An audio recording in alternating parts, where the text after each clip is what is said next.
thing in your nightmare, that thing that's holding you back, that thing that's dragging you down, that thing is you. You will not outwork me. And the whole gig is just a giant hustle. That's all it is. Life is just a hustle. That's all life is. One giant hustle. It is Saturday morning, and Harper, where are we going? You're going to somebody's birthday today? We're going to try to fix this race car diaper. So I messaged my guy at Choice Upholstery and Fab right here in Wilmington. He's closed on Saturday, but it's like, man, it's an emergency. I don't want to be that dude to go to the racetrack without the diaper when everybody knows that I have the diaper and have the car set up for the diaper now. So we're gonna haul butt over here and get him to patch up this strap real fast. That way we can get this thing back on the car like it's supposed to be today for testing in Darlington tonight. All right, we just got up here in Darlington, stopped and grabbed some cookout, and I don't know if it shows on the camera, but you can literally see up here that it looks like it is pouring. We hit a little bit of rain on the way up here, and then a couple people said it was raining at the track. Oh, there's windshield wipers on. There it comes. Track's not supposed to go hot until 7. It is 5 o'clock. So maybe this will help the track cool down, and then maybe they can get it dried off, and then maybe actually get us on it earlier than actually 7 o'clock. But it's crazy. Like, we literally driving, you could just see how the freaking rain moving in. And this trip for me is, in case anybody's wondering, 2 hours and 20 minutes from the house. Alright, so John's got me here checking these plugs. I gave him one, hoping that he would give me the go-ahead to keep running it, but he's really favoring changing them, and I'm so cheap that I don't want to change them. They got a little bit of rust on them from the E85, but he asked how long they had been. I told him since the dyno. I didn't tell him since the first dyno. That way I don't get in trouble. But yeah, we've got it like half hanging out the trailer, like we're some grudge nitrous guy with hiding the motor, changing plugs in here. But we're gonna get these changed out, and then I think they're calling to get the show on the road, so we can get this thing up there.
Boy, I'm so nervous right now. Like, this has got to be the worst that I have ever been the whole time because of the issues that we just had with the car, getting it to try to run.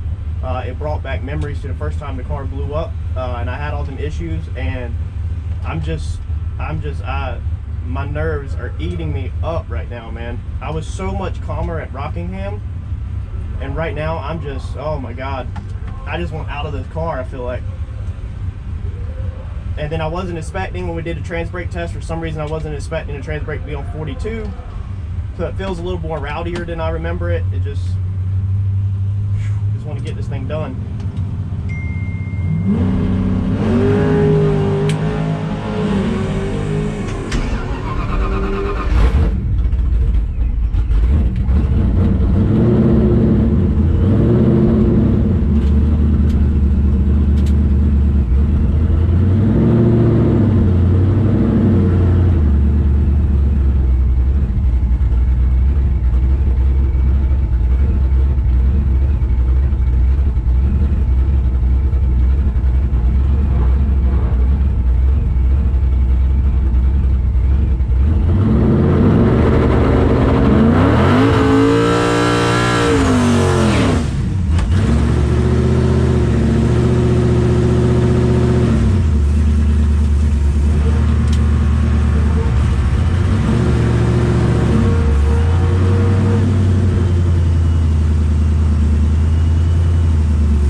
A little behind the scenes.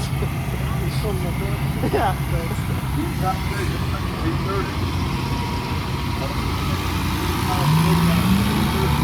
Alright, so we got the first pass down, just pulled the data log to get it to John to look it over. I'm telling you, this car just, it's a whole different monster, which I know when you change the pulleys, that changes the air-fuel ratio. It changes all kinds of stuff, so then of course you got to go in there and redo your tune to get it back right. Kevin at TKM, if you're not a customer of TKM, you need to be, because I'm telling you, Kevin spoiled me, and he had this car, once he got this thing sorted out, this thing cranked up and ran like a street car, like a Cadillac, man. This thing ran amazing.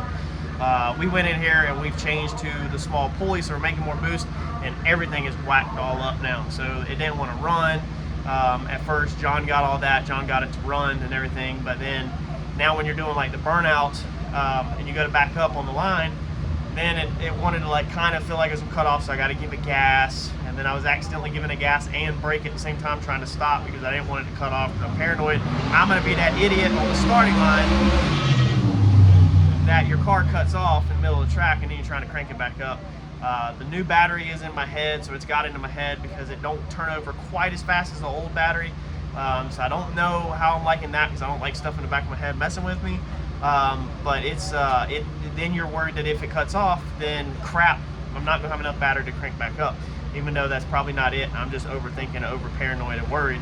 But it's just I almost feel like I'm all the way back to square one, starting all the way over again, because we changed the pulley, which changed the tune, and then I changed the battery, which changes the speed that it cranks, and I just lost a lot of my confidence. Was just literally dropped out from me. Totally different than I felt at Rockingham, because I had got so confident with the car that it was just gonna fire right up, that all you had to do was crank it up and then go about your business. You didn't have to pay attention to it running, because it wasn't going to stall, it wasn't going to cut off. It fired on the first start, fired up fast, clean, crisp, and everything. And now it's just like it's ragged practically. Like turns over a little slower, even though voltage looks good. Voltage comes right back up. Our charger alternator's charging amazing like it should be.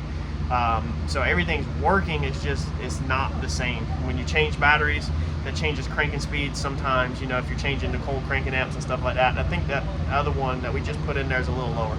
So hopefully John can get his tune cleaned up. If not, I'm straight up not interested in driving this car tonight. I'm ready to put it in the trailer now. But John, we downloaded the data log, so he's gonna look it over, see if he can clean it up. And if not, it's not fun to drive like that at all. And I'll load it up, take it to TKM, have Kevin work his magic again and get us back in that sweet spot on the dyno and actually see what power this thing can make. So let's see if we can jump back in the car, and let's see what John finds and see if we can maybe get us some runs in tonight. And then on top of all of that, the fuel situation had me worried, because my dumb self was in a hurry. I worked so late last night that then today I didn't take time to transfer over from the 55-gallon tanks to the little tanks, the 5-gallon ones. And so I only came to the track with what was in the fuel cell and 5 gallons in the toolbox of the truck. We had to do a bunch of idling tuning with it running, and so then I'm paranoid I'm gonna run out of fuel even though it's in there. So there's just a lot going on tonight. Basically smacked me back down to square one. Let's try this again.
right, so I think we are probably done with that. Randy's is going rounds. Y'all watch Turbo John's YouTube channel to check out that one, running all steel, all glass. But as far as mine, it didn't throw the belt on that pass, but it slowed down to a freaking turd. I've actually lost the ticket for the first pass. I have no clue where it went. But that pass right there, man, it was a turd. 669, 8, 440, 330, a 157 60 foot. The miles per hour was 106.30. So John made some changes in there. I don't know what he made. I do know that we have a torque converter issue. So he said the torque converter is just too tight, and we have possibly some belt slips. Everybody's going to be like, put a gear drive on it, but you need to go ahead and understand before you comment that to put a gear drive on it, number one, it's really expensive. You got to change the head unit, all the piping, the gear drive itself. We got to move the radiator, get rid of it, change the fuel. Might as well go ahead and change it to methanol. I mean, you're talking about rebuilding the whole front of the car basically to switch to that if we have to make a major change like that. So we don't, pray to God, we don't really want to do that right this second. I don't think y'all want to see that either. But we're definitely struggling on this outing. I think we're gonna have to figure out the belt slip issue. It's got a griptech pulley on it. It's supposed to be the best you can get, just about. Besides the cog belt, which I'm very nervous about putting a cog belt on that snout, that crank. Them cranks in this Gen 1 Coyotes are weak on the front end, and I'm afraid to snap it because you cannot run a crank support on the Gen 1 Coyotes. They're only for the Gen 2, Gen 3. We have the extra bolt that goes all the way into the snout of the crank to help it the best it can, but yeah, I really don't know where we're going to go from here at all.